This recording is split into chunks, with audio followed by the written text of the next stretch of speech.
की जो पॉलिटिक्स हो रही है इसको आप जस्टिफाइड मानते हैं देश हित में? नंबर 1। नंबर 2, शिवराज सिंह चौहान कहते हैं लाडली बहना योजना राष्ट्रीय बहना योजना बनी है, इसको कोई भी नकार नहीं सकता। तो आप इसमें क्या कहते हैं?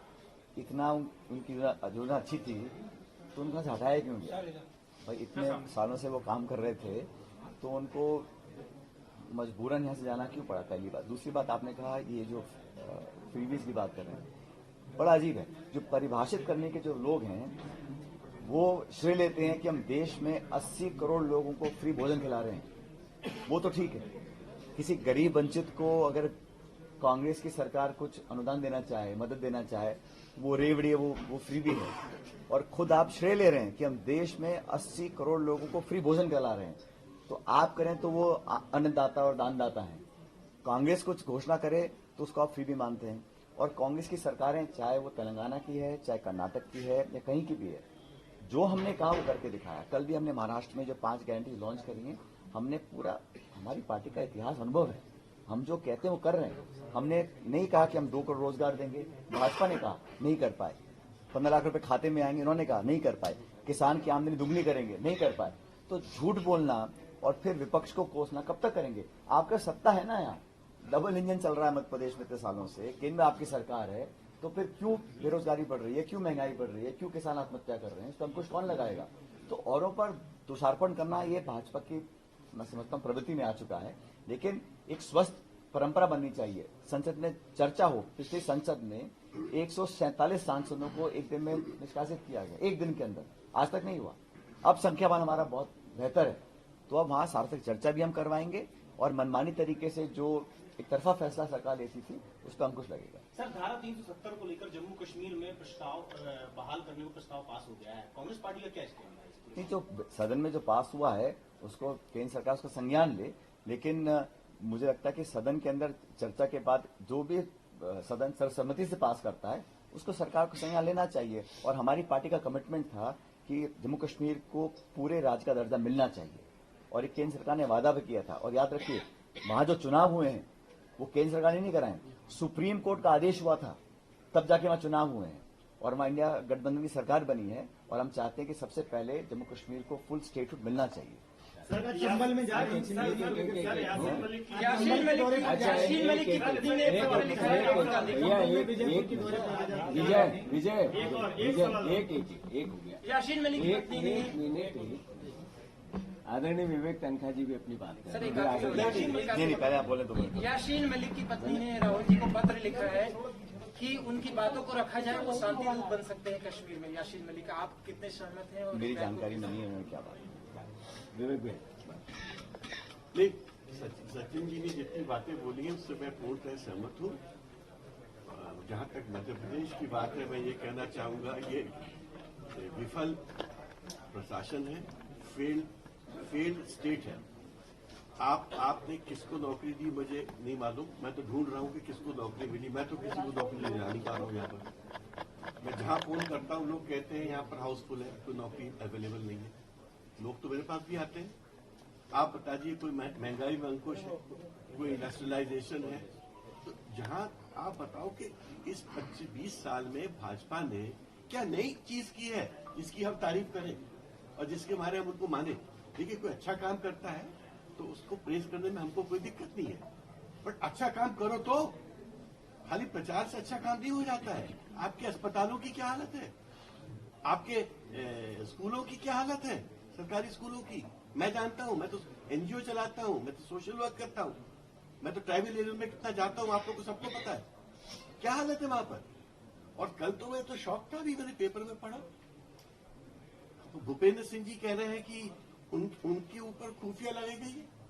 भाजपा अपने लोगों पे खुफिया लगा रही है, और आपको मालूम है ये राइट टू प्रिवेसी का अगेंस्ट है। और अगर भूपेंद्र सिंह जी इसकी कंप्लेंट करेंगे तो इस पे केस रजिस्टर होना चाहिए, इस पे कोई मेरे को शक नहीं है।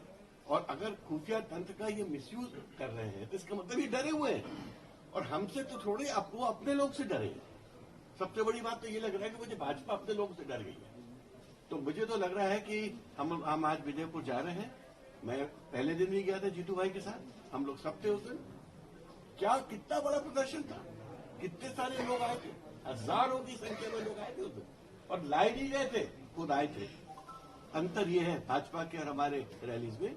तो मैं तो कह रहा हूं कि कांग्रेस के दिन बदल रहे हैं, यह युवा नेतृत्व सामने आ चुका है और अब आप देखना अगले 4-5 साल में कांग्रेस एक नई तब्दील हुई पार्टी आपको सामने दिखेगी। यूपी के मामले में सुप्रीम कोर्ट ने कहा है कि रातों रात किसी के घर पे बुलडोजर भेजना अराजकता है। ये तो मैं भी कहता हूं और खुल के कहता हूं मैं। देखिए, कानून का राज होता है, बुलडोजर का राज नहीं सुना मैंने। देश को हम कानून के राज से चलाना चाहते हैं। बुलडोजर का राज मतलब अराजकता। आप पुलिस और प्रशासन का दुरुपयोग करते हो और आप अपनी दुश्मनी लोगों के साथ निभाते हो। क्या ये प्रशासन तंत्र का ये दायित्व होता है कि आप लोगों को परेशान करो, इस तरह रात को जाके बुलडोजर या सुबह जाके बुलडोजर चला दो? उनको नोटिस दो, उनको चांस दो। अगर गलत है एनफोर्समेंट होगा तो कार्रवाई होगी, उसमें किसी को दिक्कत नहीं। भागवत जी ने बोला है गठन हुआ सर, तब से देखने में आ रहा है कि एक रिपोर्ट यहाँ पर बताती है कि लगभग 50 से ज्यादा सांप्रदायिक मामले हुए।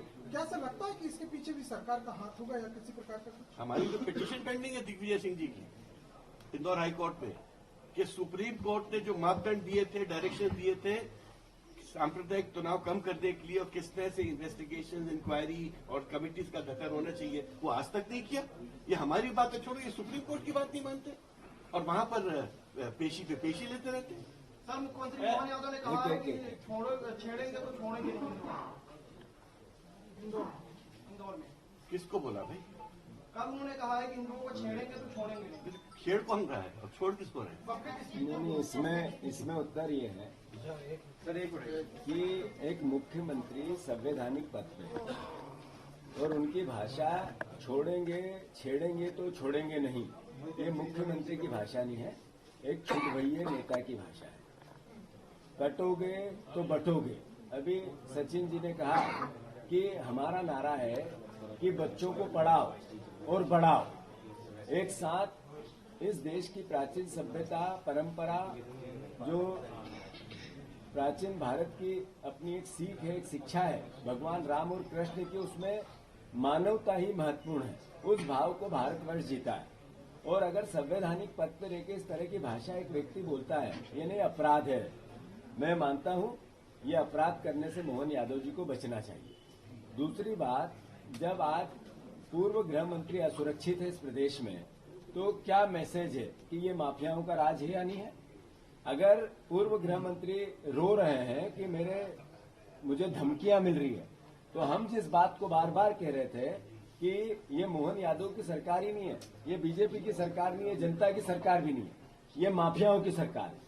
ड्रग्स माफिया, भू माफिया, शिक्षा माफिया, प्रशासनिक माफिया, किस किस तरह के माफिया। आप राजनीतिक लोगों को भी दबाने और धमकाने के लिए भी एक माफिया है, जिसका एक तरह से सत्यापन किया आदरणीय भूपेंद्र सिंह जी ने। मुझे दुख है कि प्रदेश में अब जनता का राज नहीं, जंगल का राज है। जहां तक दोनों चुनाव के सवाल है, 500% विजयपुर, 50,000 से ज्यादा कांग्रेस पार्टी जीतेगी और बुधनी में भी टक्कर है, कुछ भी अप्रत्याशित परिणाम होंगे। मैं धन्यवाद देता हूं, आप सब आए नाश्ता कर।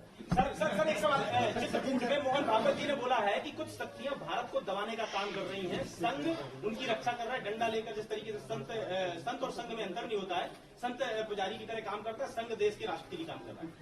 सवाल क्या आपका? मोहन भागवत जी ने बोला, स्टेटमेंट है ना, आपका सवाल क्या है? मेरा सवाल ये है कि आप मोहन भागवत जी ने बोला है तो आप किस तरीके से देखते हैं? उनका जो स्टेटमेंट आप उनसे जवाब मांगो ना, आप उन्होंने जो बोला है। धन्यवाद।